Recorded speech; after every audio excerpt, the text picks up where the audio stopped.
How's it going, everybody? Rob right here today, and we are back with our Hut 23 No Money Spent Road to Glory, the Road to Bread, here in episode number 21. And today, guys, we're going to jump right into it yet again. I'm not going to waste any time with the intro.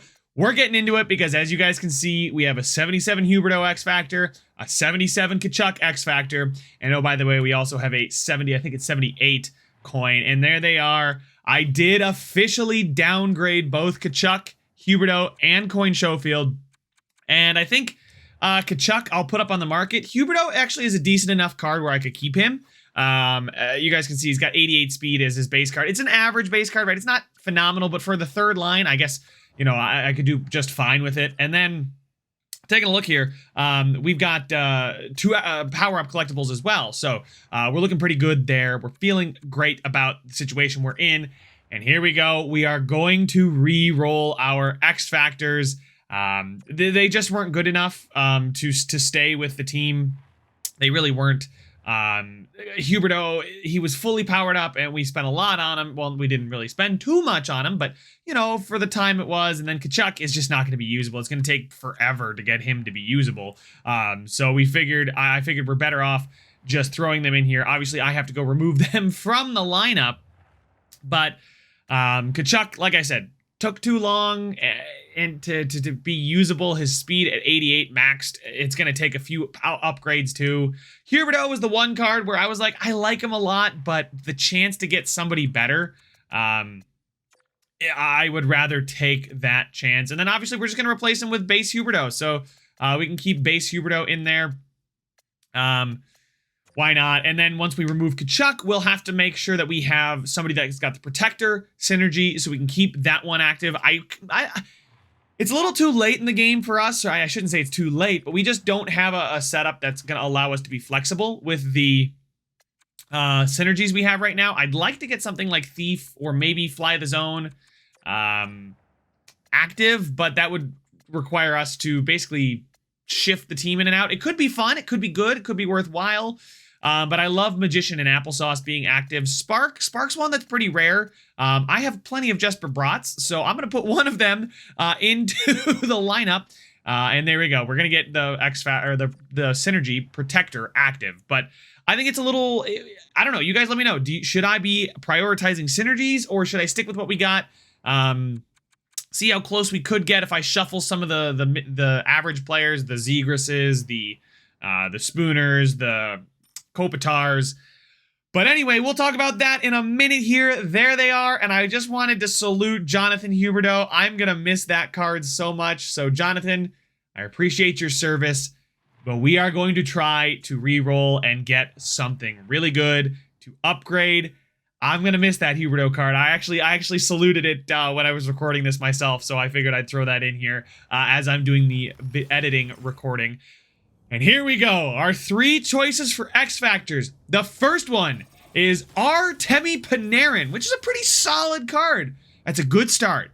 But we have two more X Factors. Who is next? And it's Steven Stamkos. Not that I'm not excited to get Stamkos, but we already have him. But we can redeem ourselves with the third one. No, we can't. So at least I can't make the wrong choice here. Already have Stamkos and Pasta, so Artemi Panarin it is. You guys can see him, his base card, power up, it looks good. He's got 90 speed. Anybody that breaks that 90 speed threshold, the wrist shot accuracy looks good. His hands are great. Stick checking is good. Defensive awareness is fine, right? Think he won't be a liability. I'd like to see his balance a little bit better, but he is going to get the Magician synergy. So he's going to get the 2 agility, the 2 puck control, the 2 deking, and the 4 durability. I think I might activate Make It Snappy, but not 1T or Ankle Breaker. I don't really deke too much. It could be one that I decide to use, maybe. 1T's not going to be one that I use. You guys can see he will go up to an 88 if we decide to do that. That's 100,000 coins. I don't know if the difference between base Panarin right now and 88 Panarin is worth 100,000 coins or 4 power-up collectibles. We do have some, but anyway, let's go ahead and make it official. We are going to select Artemi Panarin here with our pick. And there it is. Artemi Panarin is the newest and latest X Factor. So let's go ahead, go through and upgrade him. It's going to cost a couple hundred coins. It's not going to cost too much. So 3,200 plus the 500. So we're just at 3,750 right now. Plus a power-up collectible. I'm not going to use the 20K. I'm going to use the power-up collectible here. I guess it's a bit more bang for your buck, I guess, to do the 20,000 coins. Simply because if you look at it, it's 2 power-up collectibles for the 50K upgrades or 1 power-up collectible for the 20K upgrades. So that means the power-up collectibles, when you do the higher end, are worth 25,000 versus that one is worth 20,000 there. So maybe I wanted to do that, maybe not. But we do have to go hit the auction house. I still have a card on the trade pile. I'm pretty sure it's like a duplicate, like a Tage Thompson or something like that. So I'm not sure why I just haven't sold him. But we are going to go search for Artemi Panarin of the New York Rangers and pick him up. We have 121,000 coins, so coins really aren't an issue at this point for us. We are looking pretty safe. And there we go. They actually have Chris Kreider at an 85, so we have to go get base Artemi Panarin. You guys can see he's going for a decent amount, which makes me hopeful that Huberdeau could go for something like this. Maybe Kachuk will go still for double digits. 10K, right? 10K plus.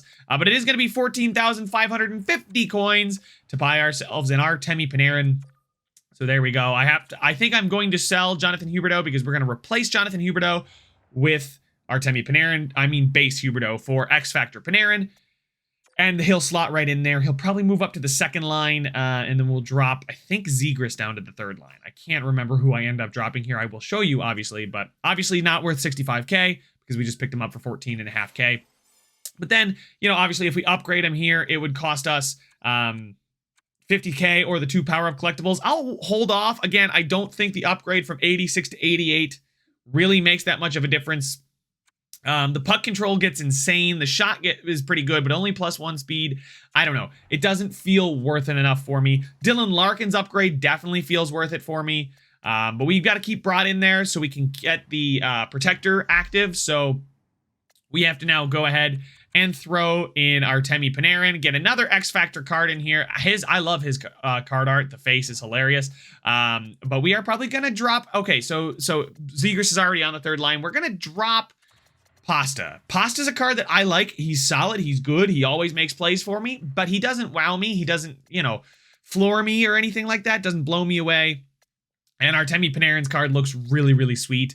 So we're going to try him out there on the second line, excuse me. I thought about maybe moving Zibanejad up because we have a line of all righties, but everything's kind of perfect there on that top line. So Artemi Panarin's debut will be against Simba.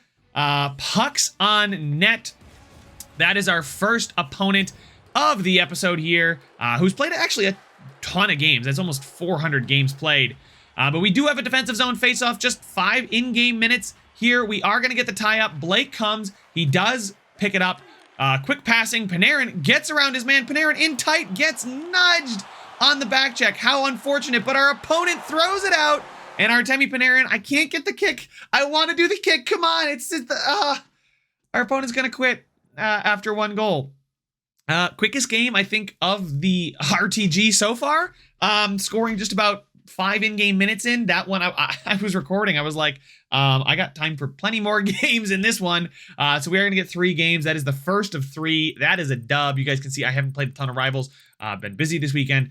You know, it's busy. Life is busy, and that's why this is the casual man's road to glory, the road to bread. So let's get this bread and jump into our next game up against www.penguins.com. Here we go. Our opponent on home ice.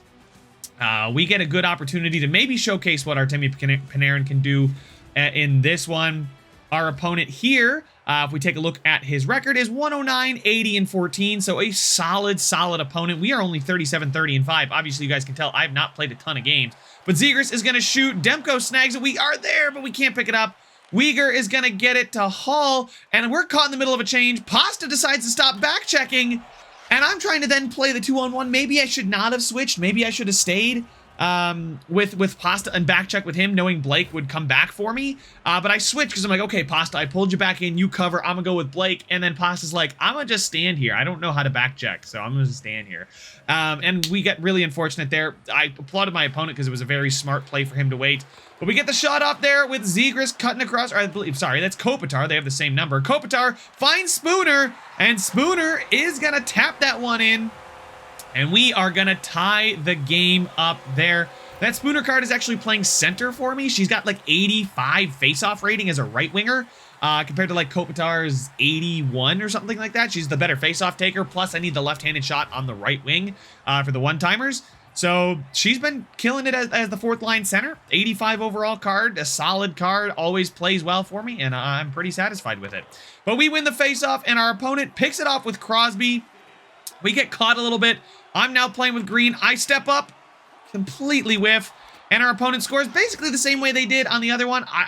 My opponent was very, very good at that move, was able to dangle and then pull it in. Credit to them. My opponent was good. I had a lot of fun in this episode, as you guys could probably tell by the way I'm talking while recording this. But here we go. We win another face-off, and the forecheck gets to us. DeBrincat tries to get it up, and as he goes to pass it, it gets poked. McDavid, I thought he was going for sure for the glitch wrap. We're just cutting across the crease, but he is able to find Timo Solane crashing the goal, and is going to get close quarters. Our opponent has a newly acquired Connor McDavid. Welcome to the club. Welcome to the Connor McDavid club. I'm happy to be here, and I'm happy to be welcoming him because I already have my own. But here we go. Pasta, can he make up for the bad back check? He finds Stammer. Stammer, oh man, I really wanted to pass that immediately, and it just didn't work. But Pasta, good forecheck. He's unable to get this puck, but there we go. Stamkos picks it up and finds Meehan, and Meehan is gonna get another goal. So the longest serving member of the team is Gary Meehan here. Jerry Meehan, I still don't know how to say it. But now that Huberdeau is gone, rest in peace, Huberdeau. He's the longest serving member of the team. We blow that chance. I'm not used to being that fast with Larkin, and I get some really good pokes off here. We can't get it, and our opponent just coming out of the back really ices the game. So unfortunate that we were unable there to stop him. I did get 2 good poke checks off. We couldn't pick up the puck. We couldn't stop him. I felt very unfortunate there, but I can't say it's undeserved. Our opponent's going to come in here, crash the net, but that's all she wrote. A 4-2 loss, but I had a lot of fun in this game. My opponent was a good player. They weren't cheesy. They weren't toxic. So hats off to this person, WWW, who got the dub. You can see it was a tight back and forth game. He was very selective with his shots. But our final opponent is BWB 014. That's their gamer tag, and their name is on the screen there for you. I'm going to stick with the Road to Bread. A lot of home games in this one, which we love to see. I'm also thinking about switching up the jerseys. I'm just going to pick them myself, guys. Maybe I'll send out a community post of a couple options for you guys. But here we go. Early in this one, McDavid breaks it in, finds Larkin. Larkin to McDavid. McDavid shot. Rebound by DeBrincat, and DeBrincat is able to pound it home, and we have an early 1-0 lead. Very satisfied with that one. And here we go. Our opponent now breaking it out. I'm trying to change my strategies. As you guys can tell down in the bottom, I'm just trying to figure it out, and that's an ugly goal to give up. That's a tough one to give up. Now that I've got a stoppage, I can make my changes. But don't change your tactics on the fly. Focus on the game. Defend. That's just bad on my part. My opponent had to score it. They did a good job, but I did not play good defense. And that's kind of a theme. I'm noticing it's really cringy to watch myself play defense in editing sometime. Just because it's so bad sometimes. But anyway, Meehan picks it up. We find a lane to shoot it. It gets blocked. Stamkos picks up the rebound, and we're able to tuck that one home. Stamkos, I shot it because I saw him in front of the net. Thought we might get a tip. We didn't really have any options other than the shot. Didn't want to try and dangle through too many people. Shot gets through, hits a man. Stamkos picks it up. Sometimes you just got to throw pucks on net. But now we got DeBrincat coming in. He's going to get leveled. DeBrincat's starting to get knocked down a bit more and more. But here we go. Our opponent's Bowen Byram gets around the outside. I can't catch up with Larkin. I'm there, though. I pick it off. I pick off the pass and dunk it on my own goal. I'm so sorry, Shesty. Larkin, though, gets, I think, his first goal for the club. Unfortunately, it was in the wrong net. Super unfortunate 2 goals to give up, though. Our opponent, they're in it, though, for sure. It wasn't for a lack of creating good chances, but really good forecheck there by Stammer. DeBrincat is able to tuck that one home, gets his 2nd of the game, and a really good breakaway chance.